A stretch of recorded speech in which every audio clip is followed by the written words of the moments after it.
Everyone, हमारा topic चल रहा था पार्ट्स ऑफ सेल और पार्ट्स ऑफ सेल में हम लोग बात कर रहे थे सेल ऑर्गेनेल्स पर, जिसमें डिफरेंट सेल ऑर्गेनेल्स पर हम लोग डिस्कस कर चुके थे।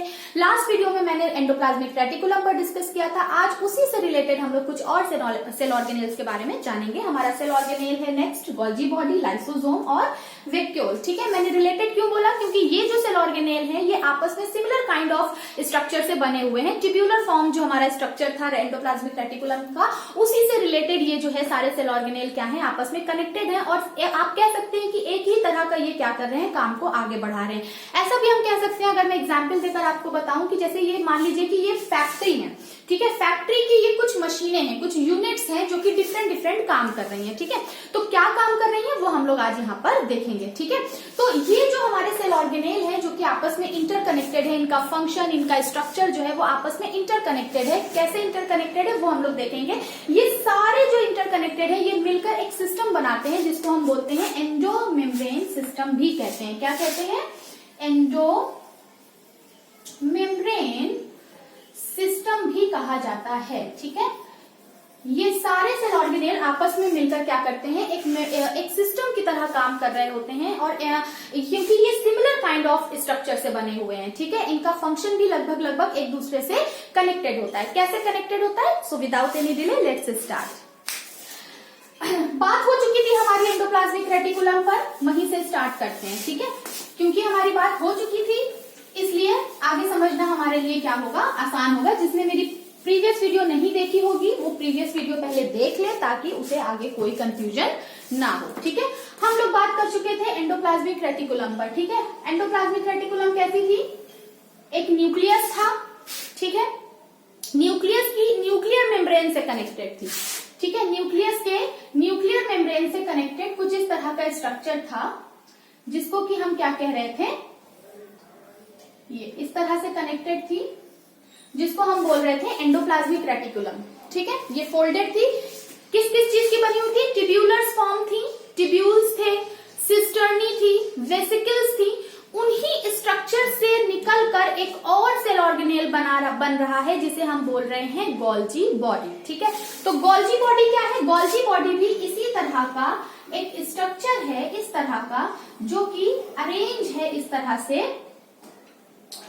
एंडोप्लाज्मिक रेटिकुलम के आसपास ही। ठीक है, क्योंकि साथ में काम करना है इन लोगों को, तो इसलिए ये क्या है, आपस में पास ही बैठे हुए हैं। ठीक है, ये क्या है, हमारी गोल्जी बॉडी। अगर हम गोल्जी बॉडी का स्ट्रक्चर देखें तो गोल्जी बॉडी का स्ट्रक्चर जो है वो एंडोप्लाज्मिक रेटिकुलम से ही बना हुआ है। आप देख सकते हैं यहाँ पर ये क्या था, सिस्टर्नी थी, छोटी छोटी कुछ ट्यूब्यूल्स थे यहाँ पर। ठीक है, और छोटी छोटी क्या थी, वेसिकल्स थी, ऑब्लॉन्ग बैग्स थे। उन्हीं तरह की ये गोल्जी बॉडी है। गोल्जी बॉडी को कैमिलियो गोल्जी नाम के साइंटिस्ट ने डिस्कवर किया था। प्लांट में हम गोल्जी बॉडी को डिक्टियोसोम कहते हैं। ठीक है, याद रहेगा, चलिए नोट कर लीजिए। ये जो हमारी गोल्जी बॉडी है, ये गोल्जी बॉडी का जो स्ट्रक्चर आप देख रहे हैं that is called as cisternae. और इनमें भी छोटी छोटी क्या होती हैं, ऐसे वेसिकल्स होती हैं। ठीक है, छोटे छोटी बैग लाइक स्ट्रक्चर होता है जिसे हम बोलते हैं वेसिकल्स। ठीक है, छोटी छोटी वेसिकल्स होती हैं। चलिए याद रहेगा।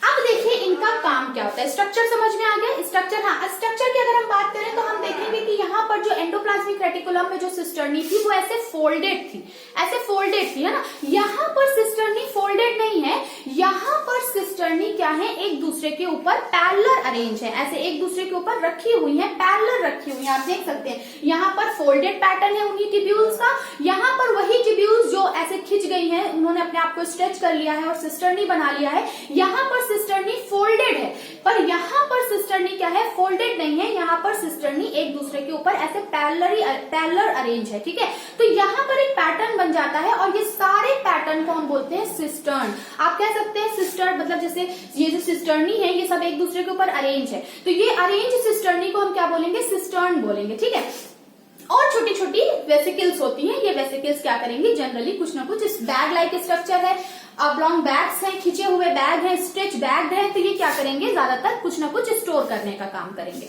ठीक है, अब देखिए होता क्या है कि मैंने आपने अगर मेरी पहली वीडियो देखी होगी तो मैंने आपको बताया था एंडोप्लाज्मिक रेटिकुलम क्या कर रहा था, कई सारे काम कर रहा था, ठीक है। फ्रेमवर्क बना रहा था, सेल मेम्ब्रेन बनाने में हेल्प कर रहा था, ठीक है। दो तरह की एंडोप्लाज्मिक रेटिकुलम थी, जिनके ऊपर राइबोसोम पाए जा रहे थे उनको हम कह रहे थे रफ एंडोप्लाज्मिक रेटिकुलम, जिन पर राइबोसोम नहीं पाए जा रहे थे उनको हम कह रहे थे स्मूथ एंडोप्लाज्मिक रेटिकुलम। याद आया ना?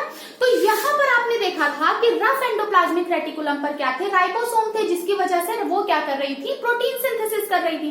और स्मूथ एंडोप्लाज्मिक रेटिकुलम क्या कर रही थी, क्योंकि स्मूथ है, स्मूथ मतलब चिकना, बहुत स्मूथ है, बहुत चिकना है, तो चिकना है तो क्या करेगी, कुछ चिकनी चिकनी चीज बनाएगी। तो क्या बना रही थी, फैट बना रही थी, ऑयल बना रही थी, लिपिड्स बना रही थी, है ना। तो ये सारी चीजें क्या कर रही थी, स्मूथ एंडोप्लाज्मिक रेटिकुलम बना रही थी। अब देखिए कोई भी चीज कहीं जब बनती है ना, जैसे मान लीजिए ये अभी मैंने बताया कि ये फैक्ट्री है, ये सारे एंडोप्लाज्मिक रेटिकुलम ले लीजिए, चाहे गोल्जी बॉडी ले लीजिए, चाहे लाइसोसोम ले लीजिए, चाहे वैक्यूल ले लीजिए, ये सब क्या है, फैक्ट्री की मशीनें हैं, ठीक है।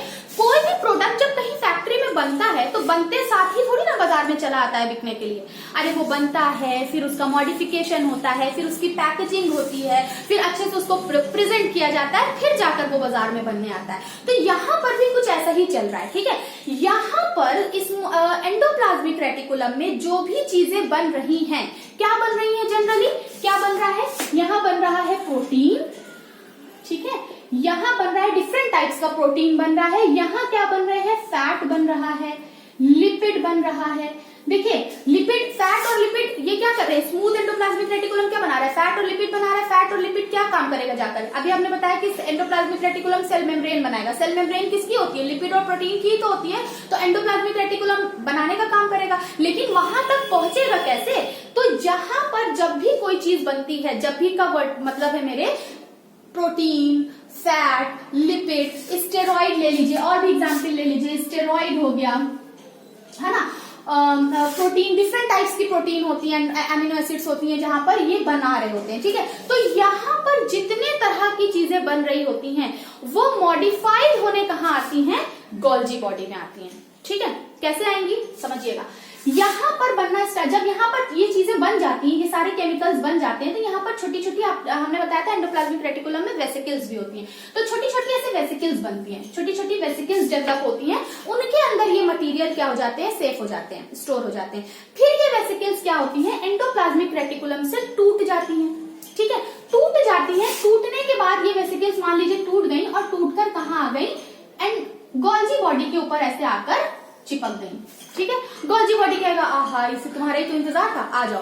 तो ये गोल्जी बॉडी क्या कर लेगा, इन वेसिकल्स के अंदर जो भी केमिकल है वो अलाउ कर लेगा क्या करने के लिए, अपने अंदर लेने के लिए, और ये उन मटेरियल्स का, उन प्रोटीन का, उन गोल्जी, उन लिपिड्स का, उन फैट का क्या करेगा, मॉडिफिकेशन और पैकेजिंग करेगा। ऐसे समझिए कि ये एक मशीन है, यहाँ पर मान लीजिए चिप्स बन रही है, ठीक है। तो यहाँ पर क्या हुआ, बस आलू की स्लाइसेस हुई और फ्राई हुआ और चिप्स बन के तैयार हो गई, ठीक है। अब वो चिप्स क्या होगी, दूसरी मशीन में जाएगी, जहां पर उसपे मसाले छिड़के जाएंगे, है ना, चिली फ्लेक्स छिड़का जाएगा, ऑरिगेनो छिड़का जाएगा, या डिफरेंट डिफरेंट स्पाइसेस छिड़के जाएंगे। फिर वो जो मसाले इस पे छिड़के जाएंगे वो कहाँ, दूसरी मशीन में। तो ये दूसरी मशीन कौन है, गोल्जी बॉडी है। तो गोल्जी बॉडी में क्या होगा, वो मॉडिफाइड होगा, यानी जिस तरह का हमको प्रोटीन चाहिए, जिस काम के लिए हमें वो प्रोटीन चाहिए, वो लिपिड चाहिए, वो फैट चाहिए, तो वो उस तरह से यहाँ प्रिपेयर किया जा रहा है, ठीक है। प्रिपेयर करने के बाद अब चिप्स के ऊपर मसाले लग गए, अब हम क्या करेंगे, उसकी अच्छी सी बढ़िया सी पैकेजिंग करेंगे, तभी तो वो बाजार में जाएगी बिकने ना, तभी तो लोग उसको खरीदेंगे, बहुत ज्यादा वो हमको अट्रैक्टिव दिखेगी, तभी तो हम खरीदेंगे। तो यहाँ पर क्या हो रहा है, गोल्जी बॉडी के अंदर फिर वो छोटे छोटे बैग्स में पैक हो जाती है। तो वो छोटे छोटे बैग्स क्या है, वो छोटे छोटे बैग यही वेसिकल्स है, ठीक है। इन छोटे छोटे बैग्स में जब यहाँ पर उन प्रोटीन का, उन लिपिड का, उन फैट का मॉडिफिकेशन हो गया, तो वो इस वेसिकल्स में क्या हो गए, स्टोर हो गए, और बाहर की तरफ क्या है, सेल ऑर्गेन, यहाँ पर क्या है, सेल है, सेल मेम्ब्रेन है, ये पूरा सेल का स्ट्रक्चर मान लीजिए, तो ये क्या है, सेल मेम्ब्रेन है। तो ये क्या हो जाएंगे, फ्री हो जाएंगे, अब ये बाजार में बिकने के लिए रेडी है, ठीक है। तो अब देखिए, अगर इन वेसिकल्स के अंदर जो भी मटेरियल जो तैयार हो गया है, मॉडिफाइड हो गया है, पैकेजिंग हो गई उसकी बढ़िया सी, अगर उन मटेरियल्स का काम इस सेल के अंदर है तो सेल के अंदर डिस्ट्रीब्यूट कर देगी वेसिकल्स, ठीक है। अगर उनका काम सेल के बाहर है तो ये वेसिकल्स जो है वो सेल के बाहर आ जाएंगी और इन सेल के बाहर आकर इन मटेरियल्स को क्या कर देंगी, सेल के बाहर रिलीज कर देंगी और सेल के बाहर जहां जाना होगा इन मटेरियल्स को वो वहां चले जाएंगे। तो ये तो बड़ा अच्छा सा सिस्टम हो गया, ठीक है। लेकिन अब देखिए यहाँ पर क्या हो रहा है कि यहाँ पर ये जो पैटर्न है गोल्जी बॉडी का ना, ये थोड़ा सा सिस्टमैटिक होता है। इसका जो इस एक सिरा जो कि एंडोप्लाज्मिक रेटिकुलम की तरफ है, ठीक है, जो एंडोप्लाज्मिक रेटिकुलम की तरफ जो इसका सरफेस एरिया है, या हम कह सकते हैं जो पोर्शन, मतलब ये ऐसे ऐसे बैठी हुई है ना, तो इसकी पीठ किसकी तरफ है, एंडोप्लाज्मिक रेटिकुलम की तरफ है। तो एंडोप्लाज्मिक रेटिकुलम की तरफ वाला जो इसका पोर्शन होगा उसे हम बोलेंगे सिस्ट फॉर्म। क्या बोलेंगे, सिस्ट फॉर्म बोलेंगे। और यहाँ पर सेल मेम्ब्रेन की तरफ जो पैटर्न है इसका, सेल मेम्ब्रेन की तरफ जो इसका पोर्शन है, मतलब इसका जो चेहरा जो है वो इधर डोर की तरफ है या बाहर जाने का जो रास्ता है, या सेल मेम्ब्रेन की तरफ जो रास्ता है इसका, उसे हम बोलेंगे ट्रांसफॉर्म। ठीक है, क्या बोलेंगे, ट्रांसफॉर्म बोलेंगे। चलिए इतनी बात समझ में आ गई। चलिए आगे बढ़ते हैं। देखेंगे हम यहाँ पर सिस्ट फॉर्म और ट्रांसफॉर्म हमने समझ लिया। तो हमने देखा कि यहाँ पर गोल्जी बॉडी का स्ट्रक्चर क्या था, सिंपल स्ट्रक्चर है, वही स्ट्रक्चर जो एंडोप्लाज्मिक रेटिकुलम में था। क्या था, सिस्टर्नीज थी, टिब्यूल्स थी, वेसिकल्स थी, उन्हीं से बना है ये हमारा। बस इनका थोड़ा सा पैटर्न अलग है, यहाँ पर ये पैरेलल अरेंज है, यहाँ पर ये क्या है, फोल्डेड है, ये क्या है, पैरेलली अरेंज है।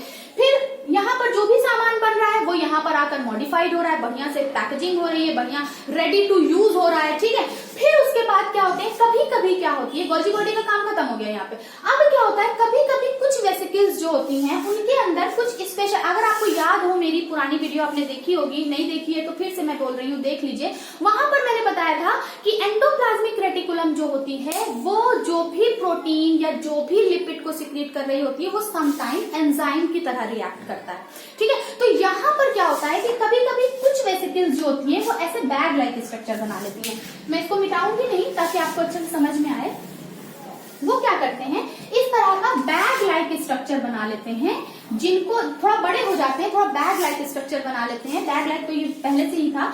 इनके अंदर ये जो है लिपिड और ये प्रोटीन और ये फैट के पार्टिकल एक्ट करने लगते हैं कुछ एंजाइम्स की तरह, ठीक है। तो ये एक अलग तरह का सेल ऑर्गेनेल की तरह, मतलब इन्हीं से निकला है, ये इन्हीं से निकला है, बट अब जाकर ये क्या कर रहा है, अपना काम कर रहा है, मतलब इनसे अलग हो गया, ठीक है। मतलब इसने एक अलग फैक्ट्री बना ली अपनी, इनसे अलग हो गया टूट के, और ये क्या करने लगा, अपना ओन बिजनेस करने लगा। तो इसका काम क्या हो गया, इसको अब अलग हो गया तो अब इसको नाम दे देते हैं, इसका नाम पड़ गया लाइसोसोम, ठीक है। अब ये लाइसोसोम क्या कर रहा है, इन्हीं का मटेरियल लेकर आया है, इन्हीं से बना हुआ मटेरियल लेकर आया, लेकिन अपना काम कर रहा है।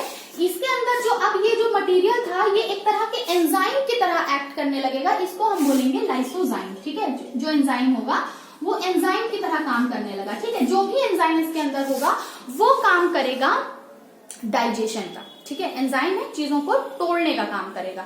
तो अब देखिए, काम तो इसने अलग करना शुरू कर दिया, बट ये काम सेल के हित में ही कर रहा है, मतलब ऐसा नहीं है कि ये कोई गद्दारी कर रहा है, काम ये अपने ही कर रहा है, बट देश के लिए ही काम कर रहा है, ठीक है, अपनी सेल के लिए ही काम कर रहा है। तो सेल के अंदर जितने भी फॉरेन पार्टिकल आएंगे, जितने भी फॉरेन पार्टिकल बोले तो जो हमारे नहीं है ना, मतलब जो सेल का पार्ट नहीं है वो फॉरेन पार्टिकल। तो वो फॉरेन पार्टिकल कुछ भी हो सकता है, वो फॉरेन पार्टिकल कोई फूड हो सकता है, कोई खाना हो सकता है, कोई पैथोजन यानी कोई बैक्टीरिया हो सकता है, ठीक है, कोई बैक्टीरिया हो सकता है, समटाइम कोई वायरस हो सकता है खतरनाक वाला, है ना। अब मान लीजिए ये फॉरेन पार्टिकल सेल के अंदर चले गए, तो ये जो साहब है ना लाइसोसोम साहब, जिन्होंने अपना ओन बिजनेस अभी स्टार्ट किया है एंजाइम की मदद से, ये उस एंजाइम की मदद से इनको ब्रेक करने का काम करेंगे, ठीक है। ये एंजाइम्स क्या करेंगी, इनकी सेल वॉल को क्या कर देंगी, डाइजेस्ट कर देंगी, ब्रेक डाउन कर देंगी, ताकि इन मटीरियल्स का जो इन मटीरियल से जो नुकसान होने वाला था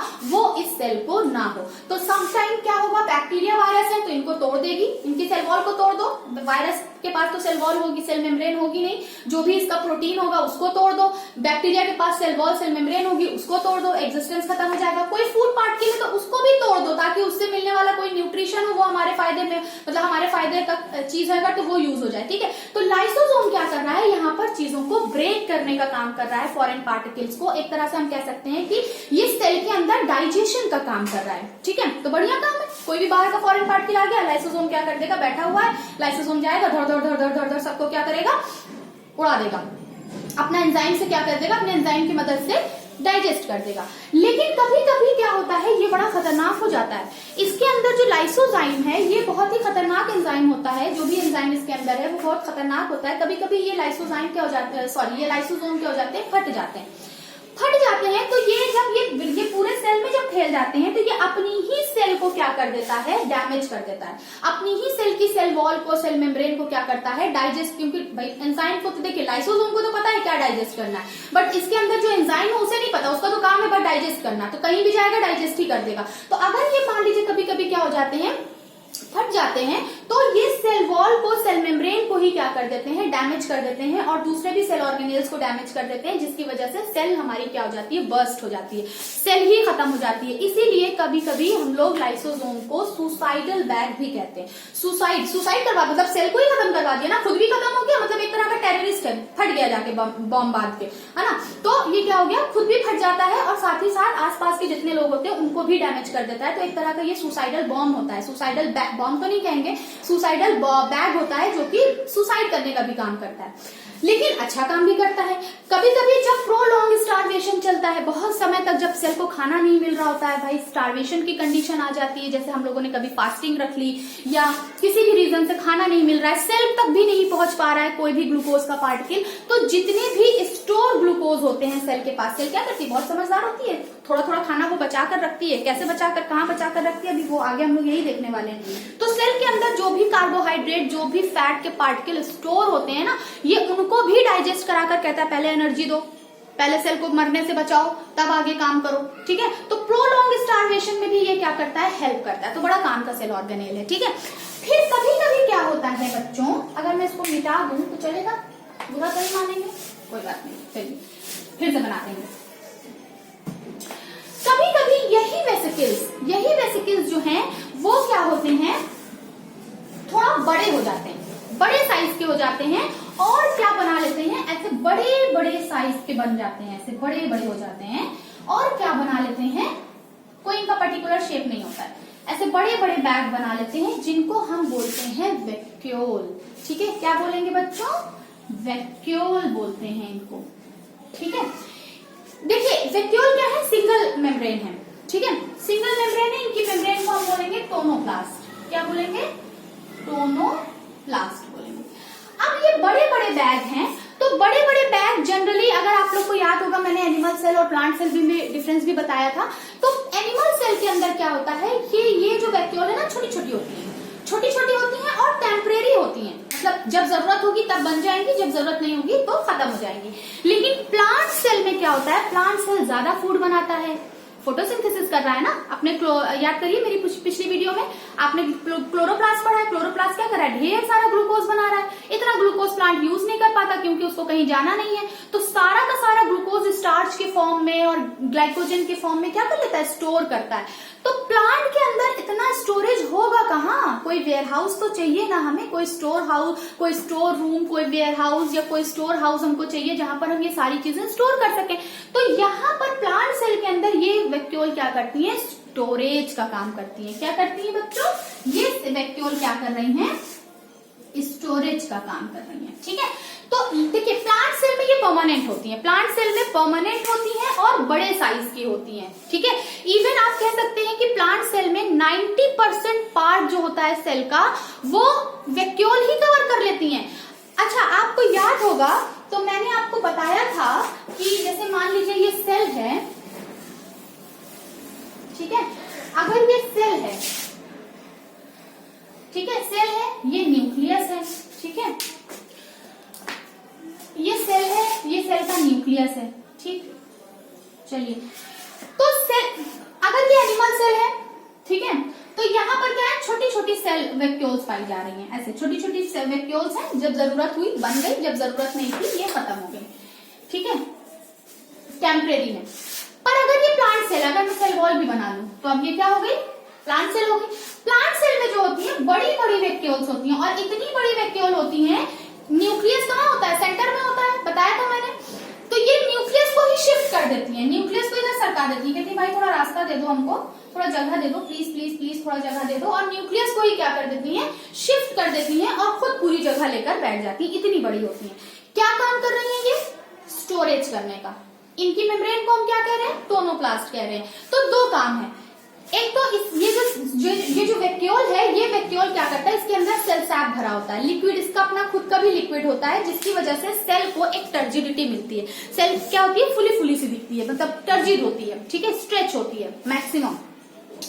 प्लस जितना भी खाना बन रहा है सेल के अंदर, इतना यूज नहीं हो रहा है, तो वो सब कहाँ जाएगा, स्टोर होगा। भाई हम कोई चीज बना ले, भाई हमारे पास बहुत पैसा आ गया, तो अब सारा पैसा हम खर्च थोड़ी कर देंगे, कुछ हम अपने फ्यूचर के लिए भी तो बचा के रखेंगे ना, कुछ सेविंग्स भी करेंगे।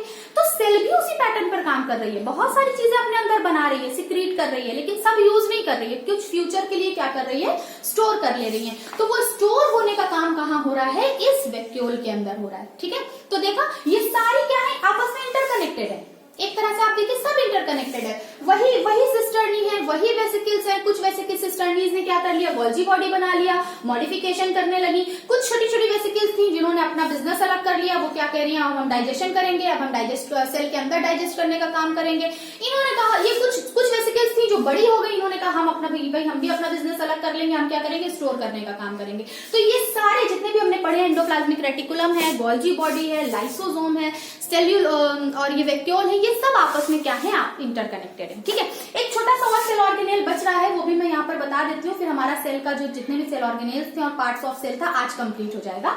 हमारा क्या था, राइबोसोम था ना। राइबोसोम्स जनरली, राइबोसोम क्या होता है, सबसे स्मॉलेस्ट सेल ऑर्गेनेल है, ठीक है। ये भी क्वेश्चन कभी कभी पूछ लेता है, ठीक है, एग्जाम्स में कभी कभी आ जाते हैं। सबसे स्मॉलेस्ट होता है और इस तरह से 2 यूनिट्स का बना होता है, ठीक है। ये फर्स्ट यूनिट होती है, ये सेकंड यूनिट होती है, कुछ इसमें खास स्ट्रक्चर है नहीं। मजेदार बात यह है कि ये मेम्ब्रेनलेस है, इसका अपनी कोई मेम्ब्रेन नहीं होती, ये बेचारे कहीं भी पाए जाते हैं। अगर हम इनकी अकरेंस की बात करें तो ये साइटोप्लाज्म में फ्री भी घूम रहे हैं राइबोसोम, ठीक है। कुछ राइबोसोम न्यूक्लियर वॉल के ऊपर है, आप यहाँ पर देख सकते हैं, न्यूक्लियर वॉल के ऊपर भी प्रेजेंट है। एंडोप्लाज्मिक रेटिकुलम के ऊपर भी क्या है, प्रेजेंट है। अपने ये माइटोकॉन्ड्रिया के अंदर भी है, वहां उनके लिए काम कर रहे हैं।